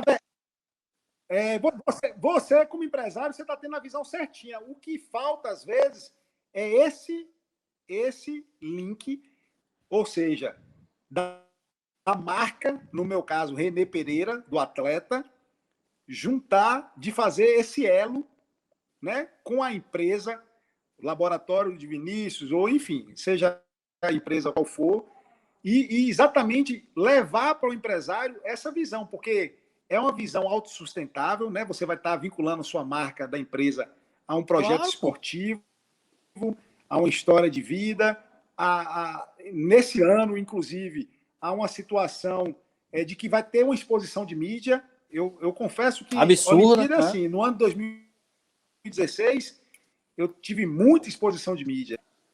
Depois daquela queda normal. Mas esse ano, ou o ano passado, se não fosse a pandemia que está tomando um pouco os holofotes, de fato, ia ser o assunto do momento, né? Vamos dizer assim, o ano passado Isso. seria o assunto do momento. Mas se você observar, já está cada vez mais tocando, seja no esporte espetacular, seja em Jornal Nacional, E nas ainda grandes mais meios que de acabou o comunicação, futebol, né? sempre estão dando uma pincelada ali. Olimpíadas, exato, e vai chegar uma hora em que vai tomar uma força maior, vai tomar uma proporção maior, né? Principalmente quando a gente estiver se aproximando um pouco mais. E aí cabe, assim, eu até estou buscando uma pessoa para fazer essa assessoria, porque, assim, a gente precisa segmentar as atividades. Por exemplo, eu já tenho hoje uma equipe que foi montada na base da amizade, né, dos anos aí de trajetória. Então, eu tenho um zoologista que me acompanha, que é Marcelo Afonso, nutricionista, que é Moisés Feitosa, fisioterapeuta 2, né, Fabão e Emo, que é Jair, que inclusive está aqui até comigo nesse flatzinho aqui. Então, assim, hoje já tem uma estrutura, eu tenho uma estrutura por trás bem robusta, assim, bem sólida, mas nessa questão, por exemplo, do marketing e da comunicação, eu confesso ainda estar por desejar. Talvez também eu tenho para mim um de rede social de que eu me sinto bem, me expor, eu realmente estou me sentindo merecedor. E aí eu acho que agora, por exemplo, eu já até estou testando mais umas coisinhas, já vou, inclusive, fazer uma parceria para começar a divulgar mais o trabalho. porque eu realmente estou me sentindo com a confiança mais alta de estar fazendo as coisas que realmente eu gostaria de estar fazendo, da forma que eu... E não apenas por, vamos dizer assim, Obrigação. e por aparecer, né? Se eu fizesse isso no ano passado, eu estaria, na minha forma de interpretação, como um fanfarrão de tô aqui, vou para não sei para onde, sendo que eu não estava me sentindo bem comigo mesmo, no sentido de realmente eu estou treinando, de realmente eu estou me dedicando.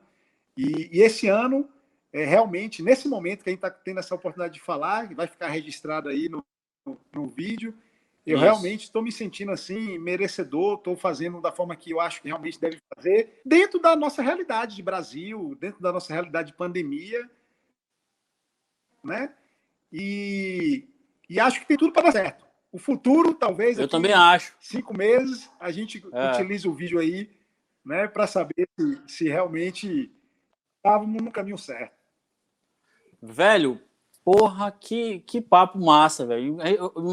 Nem imaginei que a gente ia falar de tanta coisa assim.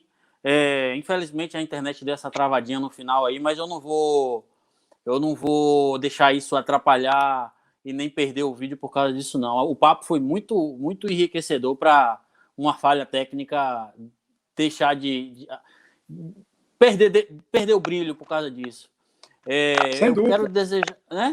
Eu quero, já desejar aqui boa sorte.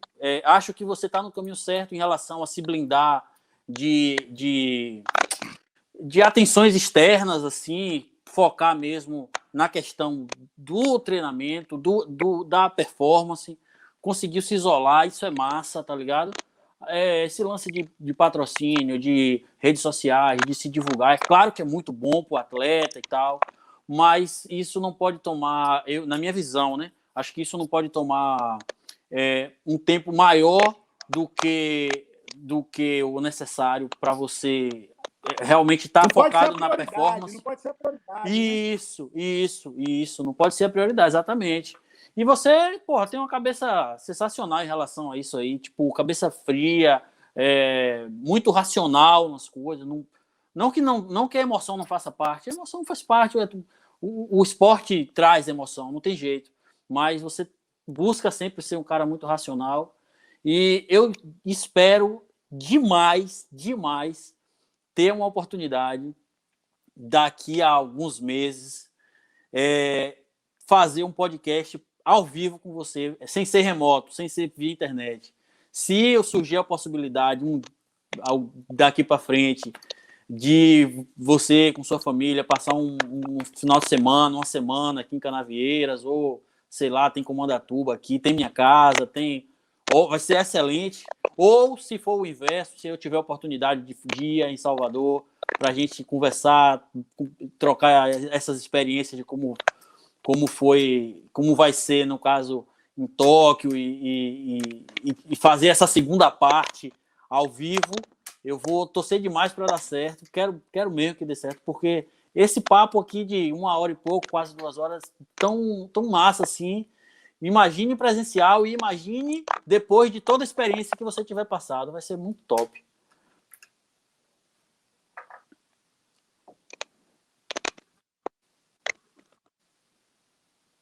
Pô, Vinição, eu desde já, cara, queria assim dizer que fiquei bem feliz com o convite, lhe agradecer pelo convite, dizer que foi uma forma bem legal e interessante da gente se reconectar, a gente que teve ali um tempo convivendo junto, sempre foi fácil essa comunicação, você tem uma perspicácia interessante daquele tipo de pessoa. A gente não precisa completar muitas vezes a frase para poder exatamente captar a mensagem. E eu acho que o que aconteceu aqui foi exatamente o que acontecia nos nossos bate-papos de anos atrás. Obviamente, como a gente ficou muito tempo, e isso faz parte da vida, sem ter um contato próximo, muitas informações aqui acabaram sendo novidades, tanto para mim como...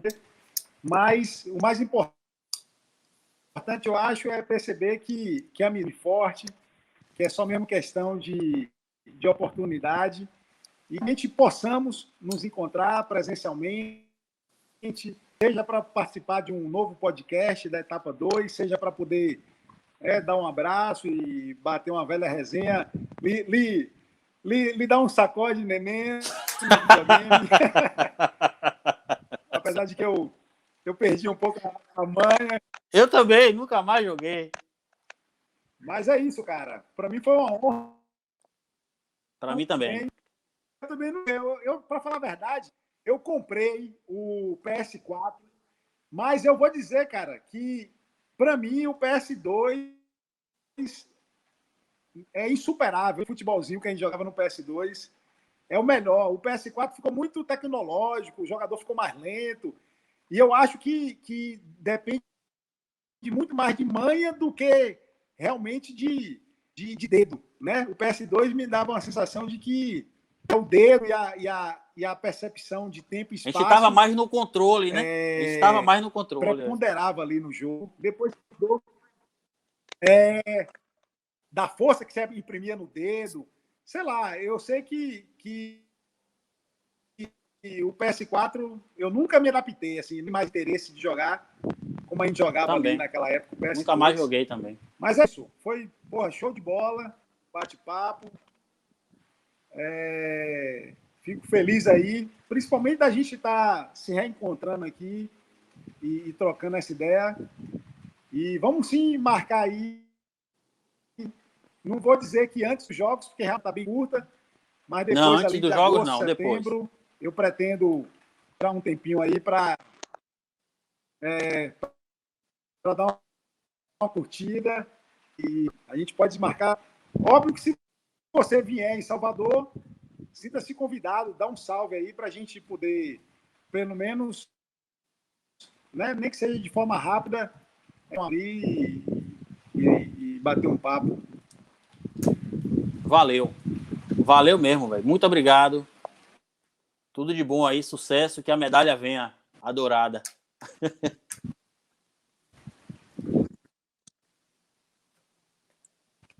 Show! Eu confesso que eu estou na busca da bolacha. Eu vou buscar a bolacha, a medalha. Se vier dourada, melhor.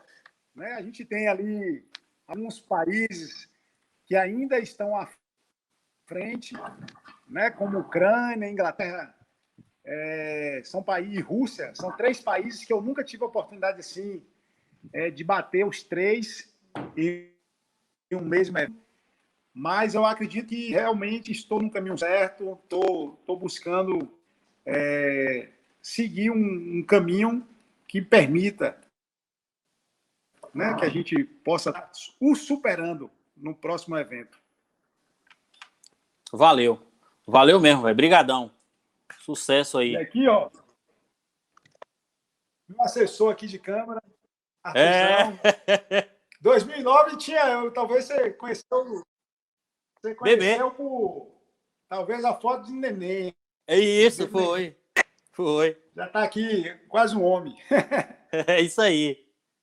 Tudo de bom. Abração, velho. Viu? Valeu, irmão. Satisfação mesmo, viu? Tamo junto. Um abraço aí à família. Valeu.